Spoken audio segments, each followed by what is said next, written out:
Muchas gracias por la invitación. Empiezo yo, me tomaste de sorpresa. Perdón. Bueno, hola Carolina, ¿cómo estás? Gracias por la invitación. Bueno, estar con Natalia, con Gabriel, con Jorgelina, bueno, es un placer estar con todos ustedes. ¿Cuánto tiempo tenemos, Florencia? Alrededor de 10, 12 minutos, Claudia. Bien, bien, bien, bárbaro. En primer lugar, lo que quiero comentar respecto del cuidado es un agradecimiento muy particular y una valoración muy especial a las luchas feministas, que fueron las que pusieron en agenda el tema del cuidado. Y además lo pusieron en agenda no solo como un tema a tener en cuenta, no solo como un tema desde el punto de vista de los cálculos económicos, sino como un tema legislativo y de programas públicos. Y eso fue lucha. No estaba en el horizonte ni en la agenda de nadie. Por supuesto que esta situación de pandemia aceleró los tiempos, ayudó a que una mayor cantidad de personas tomaran conciencia de lo enorme, del gran lugar que ocupan en nuestras actividades humanas los cuidados, pero hay que decirlo, quienes pusieron el tema muy tempranamente en agenda fueron las luchas feministas. Así que eso es lo primero que quiero comentar. Y a partir de eso, a partir de ellas, empieza a haber modificaciones en las leyes. La ley del teletrabajo que votamos el otro día los diputados y diputadas prevé que el cuidado es previo o no puede nunca ser sancionado frente a alguien que está haciendo teletrabajo en su casa y que tiene que dejar ese trabajo para atender cuidados de personas de su entorno familiar. Así que ya no es solo una ley o el anuncio de una ley o de un programa, ya es un enfoque transversal de nuestras leyes, es una forma de mirar y de ver el mundo y de ver la organización social. Así que gracias por eso. Eso en primer lugar. En segundo lugar, avanzamos sobre este tema, vamos generando mayores reflexiones y profundizamos el concepto, y en el caso de las organizaciones comunitarias nos toca hacer dos aportes. Las organizaciones comunitarias que venimos desde los primeros días de la recuperación de la democracia tenemos dos características. Una, que venimos trayendo desde el fondo de los tiempos el cuidado comunitario. El cuidado comunitario nunca dejó los barrios. Ha sido una práctica intuitiva, propia de las culturas de los migrantes de las provincias argentinas y de toda Latinoamérica, que luego en algunos casos se fue institucionalizando en jardines comunitarios, en casas del niño, en distintos formatos, pero que en definitiva esos formatos no hicieron más que darle un nombre y un formato específico a algo que es propio de nuestros barrios, que es concebir al cuidado como una función comunitaria. Y lo quiero resaltar porque quizás sea más fácil para el público en general comprender el cuidado en casas particulares. Y nosotros nos rebelamos ante la idea de que se reduzca el cuidado o el concepto de cuidado solo a ese ámbito. Así que nos toca a nosotros aportar y reclamar por las leyes y los programas que deben acompañar todas las estrategias de cuidado comunitario, que además nos parece preferente. Esto lo quiero aclarar también, nos parece preferible. Y además lo segundo que quiero aportar es que en estas organizaciones se da una paridad de género diferente que en el cuidado de casas particulares, porque el cuidado de casas particulares tuvo y sigue teniendo un corte de clase. En ese corte de clase, las mujeres pobres han ido a cumplir el rol histórico de las mujeres en casas de clases medias y clases altas donde las mujeres pudieron emanciparse. Entonces vinieron a hacer una suerte de reemplazo en el ámbito doméstico. En cambio, en los cuidados comunitarios, ustedes van a ver una presencia de varones mucho más potente, mucho más par, y esto me parece que es muy interesante porque a la hora de diseñar nuestras leyes, creo que debemos hacerlas para los trabajadores y trabajadoras del cuidado. Siempre pensar en trabajadores y trabajadoras del cuidado. Porque si feminizamos ese trabajo cuando lo definimos en nuestros programas y en nuestras leyes, sin querer estamos cayendo en alguna secuela del patriarcado, digamos, nos queda algún resabio patriarcal si nosotros, en nuestras propias leyes, que son leyes transformadoras y que deben generar cultura, si nuestras propias leyes feminizan este trabajo o el rol del cuidado. Dichas estas dos características del cuidado comunitario, les cuento que en mi caso estoy promoviendo 3 leyes, lo que llamamos la Agenda Niñez y Comunidad, una agenda que prevé, un proyecto de ley que prevé que las respuestas comunitarias sean las fortalecidas, las más reconocidas y las que se prefieran y se elijan por sobre cualquier otra en el caso de reparación, restitución o ejercicio de derechos por parte de niños, niñas y adolescentes. Un segundo proyecto de ley, estoy proponiendo que para la creación de un Instituto Nacional de las Organizaciones Comunitarias, que les facilite los trámites, que les agilice las presentaciones, que sea un único registro, que ponga un conjunto, equipos de contadores y abogados y abogadas y contadoras a ayudar a nuestros referentes sociales a llenar la cantidad de papeles que hay que llenar para registrarse, para matricularse, para estar inscriptas, en fin, un instituto que en definitiva reconozca que la organización comunitaria es central, está en el centro de la agenda del Estado porque la organización comunitaria es su gran aliada. Y el tercer proyecto de ley que estoy proponiendo, muy en línea con la ley Ramona que está proponiendo el diputado Leo Grosso, y muy en línea con muchas propuestas en la misma materia, tiene que ver con un régimen de promoción y regularización laboral de trabajadores y trabajadoras comunitarias. Si algo hizo esta pandemia fue hacer visible aquello que existía pero estaba invisible. Y si hay algo que ya existía antes de la pandemia y no era reconocido, era el trabajo comunitario. Y no me estoy refiriendo a los voluntarios, a las voluntarias que pueblan nuestras organizaciones y que hacen un trabajo muy interesante, pero en sus tiempos libres, en tiempos que le dedican a la militancia. Me estoy refiriendo a personas que tienen horarios, que cumplen tareas, que sin esa tarea la organización no podría sostenerse. Esas personas son trabajadores y trabajadoras. Por eso nos gusta decir que lo que hacemos en las organizaciones comunitarias, tanto en las de niñez y adolescencia como en tantas otras, es amor, pero también es trabajo.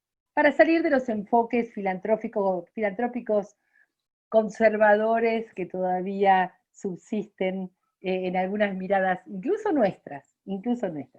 Así que estas 3 propuestas van muy en línea con todo este enfoque de los cuidados, en nuestro caso particularmente con el tema del cuidado comunitario, particularmente pensando en los trabajadores y trabajadoras que tienen este oficio del abrazo, este oficio de la ternura, un oficio sin nombre, va a decir Graciela Frigerio en alguno de sus escritos, ese oficio que no es un oficio de la educación formal, que no es asimilable a la educación formal, porque lo que hacen nuestras organizaciones no es competir con la escuela. Somos la posibilidad de la escuela. Somos las que, potenciando y construyendo sujetos que se pueden parar sobre sus pies, construimos sujetos que logran mejores resultados a la hora de transitar la escolaridad. Así que estas organizaciones ejercen un oficio sin nombre, un oficio de abrazo, de abrigo, de ternura, que por supuesto que es amor, pero también es trabajo, lo quiero resaltar, y esta agenda la llevamos adelante y la empujamos un conjunto de organizaciones que nos nucleamos como organizaciones de los chicos del pueblo, que ya hemos estado incluso con Carolina, con Natalia, con Gabriel, charlando sobre nuestras propuestas, pero que no es una agenda solo de estas organizaciones, sino de muchas otras, porque la agenda del cuidado comunitario es una agenda que viene de mucho tiempo atrás.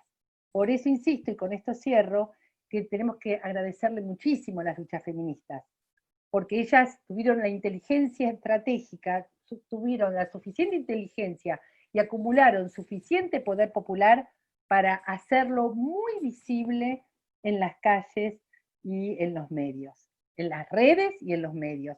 Pero eso fue pura inteligencia y pura militancia. No fue que los medios les abrieron las puertas así como así. Así que muchas gracias por eso. Y como dice Norberto Galazo, además de tener razón, hay que tener poder. Así que vamos por más poder popular, es que desde hace mucho tiempo venimos teniendo quienes nos dedicamos a lo que hoy comenté, Graciela Frigerio llama el oficio sin nombre, ¿no?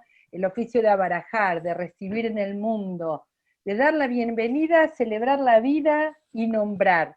Porque eso te amarra al mundo, que se presenta con su belleza, pero también con su hostilidad. Y sin esos amarres, no podés transitarlo. Pero además, en el nombre está la promesa de que te podés desamarrar y transformar la trama en la que vivís. Todo eso es un oficio. Abrigar, cuidar, abarajar y construir sujetos. Es un oficio comunitario. Por supuesto que ese oficio está absolutamente ligado a lo educativo. Yo pienso en Simón Rodríguez, en Gesualdo, en José Martí, en Antón Macarenco, en tantos y tantas que fueron y vinieron entre los oficios del cuidado y los oficios pedagógicos. Pero en los oficios pedagógicos hay entre quien aprende y quien enseña, o entre dos sujetos que aprenden y enseñan, hay entre ellos un objeto a conocer. En este caso, en los oficios de cuidado no, nos estamos amarrando al mundo, nos estamos abrigando, nos están abarajando, nos están recibiendo y nos construyen como sujetos. Son, la verdad, que disquisiciones, porque en la vida de los barrios todo esto se transforma en una pedagogía de la ternura, una pedagogía de la presencia, en una presencia permanente de miradas que te reconocen, que te llaman por tu nombre, a la vida, a la aventura humana. Así que me parece que anda por ahí la relación y la diferencia entre los oficios del cuidado y los oficios educativos. Dicho esto, y aclarando que no estoy tan preocupada por la diferenciación, sí lo que digo, y alguien lo preguntaba también en el chat, que hay un gran lugar esperando a las organizaciones comunitarias, porque el espacio de lo público es un espacio que tiene ámbitos estatales y ámbitos no estatales o comunitarios, que deberíamos volver a nombrarlos por la positiva, por lo que son. ¿Qué es esto de hablar de ONGs? No hay ONGs en nuestro pueblo, hay organización comunitaria, comunidad organizada. O tenemos miedo de nuestras tradiciones, o tenemos miedo de decir peronismo. Seamos o no seamos peronistas, es parte del ADN de este pueblo hablar de comunidades organizadas. Entonces no somos ni sociedad civil ni ONGs, somos organizaciones comunitarias, movimientos sociales, movimientos populares que generan una trama que es una trama pública. Entonces ese lugar es un lugar central, tanto es así que en uno de los proyectos de ley, de los que hoy les comentaba, declara de interés público a las organizaciones y al trabajo comunitario. Ese es el rol que están llamadas a cumplir. Un rol del que fueron despojadas, quiero aclararlo, porque en nuestros pueblos originarios no se concebía la vida de otra manera.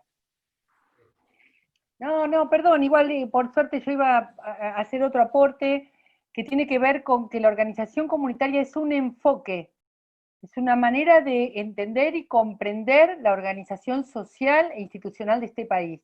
Y es un enfoque contracultural, contramercantil, contra la sociedad de consumo, que interpela al capitalismo, ni que hablar al capitalismo extractivo y voraz que nos está que dominaba la escena prepandemia y que trata de seguir subsistiendo en la pandemia y posteriormente.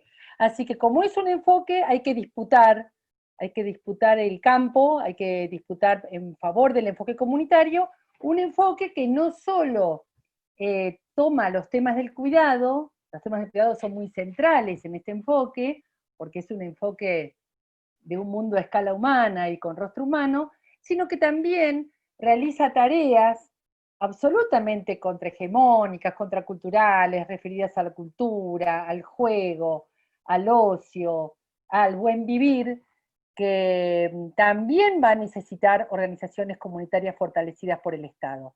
Por eso vamos por un instituto que las cuide. Vamos a cuidar a los que cuidan, dicen algunas de nuestras consignas. Y vamos por la ternura, como bandera, como consigna y como formato de relación, O sea, el cuidado es un cuidado que trae a la ternura y al amor como categorías políticas, no románticas. Eso también es contracultural. Así que lo quería aclarar porque las organizaciones comunitarias, quiero comentarlo, las tenemos que fortalecer no solo por las tareas del cuidado, sino por muchas otras tareas contraculturales y necesarias que realizan.